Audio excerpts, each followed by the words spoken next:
Good morning. Take 3. This is Rebecca Simon Peter with Spiritual Mojo. 15 minutes to uphold your spirit, up-level your faith, and uplift your consciousness. Today, I'd like to speak with you about the spiritual value of standing out. Standing out. I've been reading a book called On Tyranny, 20 Lessons from the 20th Century by Timothy Snyder. He's a historian who's written widely on the Holocaust and Europe in the 20th century. And so these are the lessons, 20 lessons from the 20th century. And the book was written just a couple of years ago. And so it's designed for us living in times exactly like these.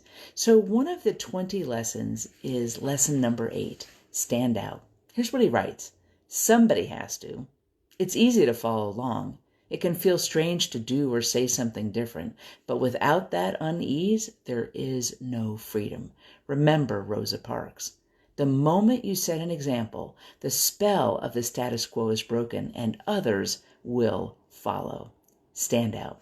So, who is someone that stands out, that speaks up, that lifts up a new perspective? I can think of someone. Supreme Court Justice Ruth Bader Ginsburg, who passed away just 2 days ago. Ruth Bader Ginsburg, depending upon the makeup of the court at any given time, often offered dissenting opinions. She was willing to stand out. She was willing to speak up, even when she knew she would be issuing a minority report. What I loved about Ruth Bader Ginsburg, in addition to her fabulous work about bringing gender equality to American life, is that she was willing to continue to stand out. She was willing to speak up. She was willing to offer that minority report based on a wider or a different perspective than her fellow Chief Justices were seeing at the time. So that says so much to me about courage. Timothy Snyder mentions Rosa Parks in this brief reading on standing out. Rosa Parks was willing to not only stand out, she was willing to sit down. Ruth Bader Ginsburg was willing to offer minority reports when she knew that her dissenting vote would not sway the court in that moment. It would not shape the future of American life in that moment. But she was willing to let her voice be heard and to speak up and to offer cohesive, cogent, coherent, persuasive perspectives that ultimately ended up deeply impacting and shaping the course of American life, even if not in that moment. So in times like this, when true passes for false and false passes for true, and people intentionally mislead in order to get the focus off of the issue at hand, so they can manipulate the events of the day. When that's happening, and that is happening, people, when that's happening, it's really important to stand out. It's important to issue the minority report. It's important to not silence yourself just because you know you won't be in the majority. It's so important as part of your own spiritual mojo to operate with the courage that says, I will speak the truth. I will speak my truth. I will say what needs to be said because others need to hear it. Now, as I continue to read On Tyranny, 20 Lessons from the 20th Century by historian Timothy Snyder, his lesson number 10 is equally important. In addition to lesson number 8, stand out, is lesson 10, believe in truth. Here's what he says. To abandon facts is to abandon freedom. If nothing is true, then no one can criticize power because there is no basis upon which to do so. If nothing is true, then all is spectacle. The biggest wallet pays for the most blinding lights. Oh, Timothy Snyder, those are true words. So when we stand out, we must also be speaking truth. Some people want to stand out by creating spectacle, by creating chaos, by creating diversion. That's not the kind of standing out I'm speaking about. I'm talking about the kind of standing out that insists on truth in the midst of lies.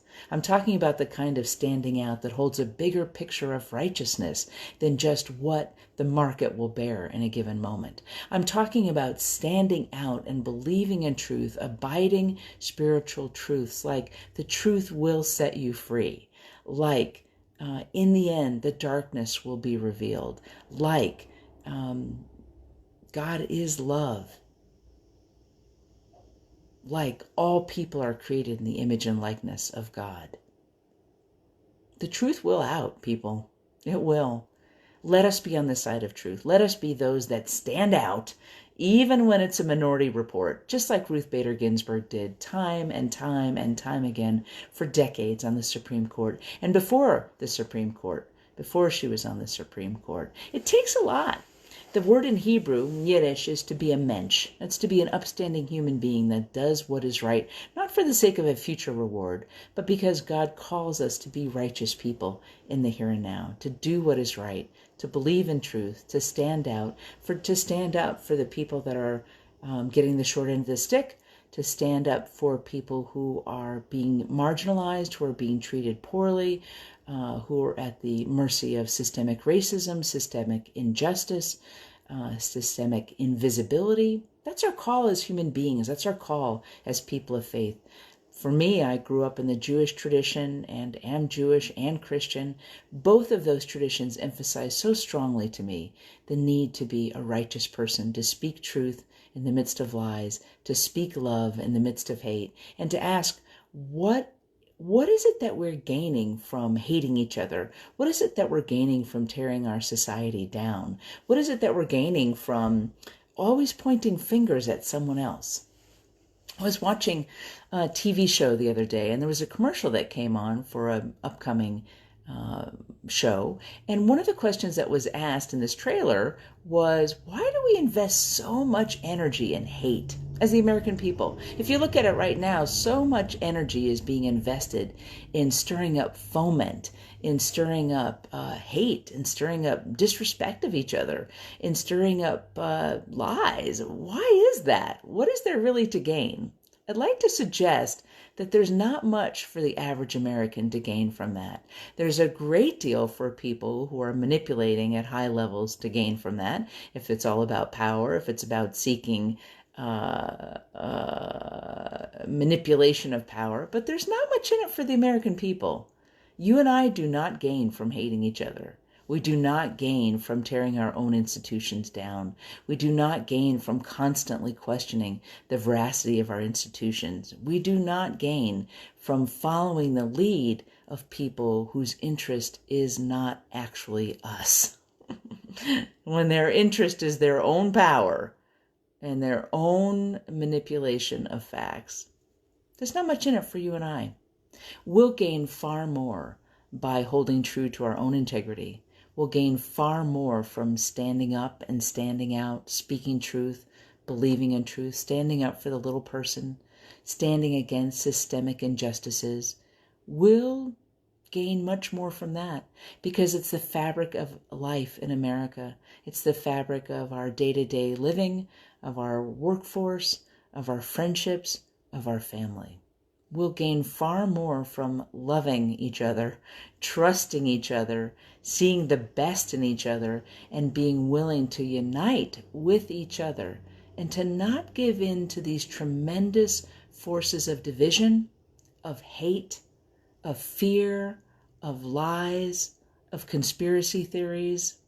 That's not for us, people. We need to get a clue that there are bigger forces at work. Forces of darkness, forces of fear, fear-mongering that would have us tear each other apart.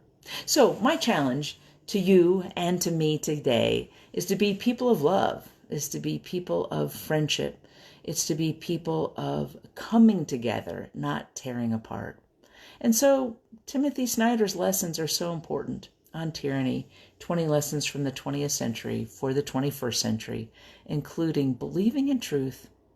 Believing in truth, that means fact-checking yourself, not researching till you find what you're looking for, that may support a fringe theory or conspiracy theory, but to actually ground your thoughts and your language in fact, well-researched facts, and to carry forth in love. To carry forth in love with each other, and to know that this too shall pass.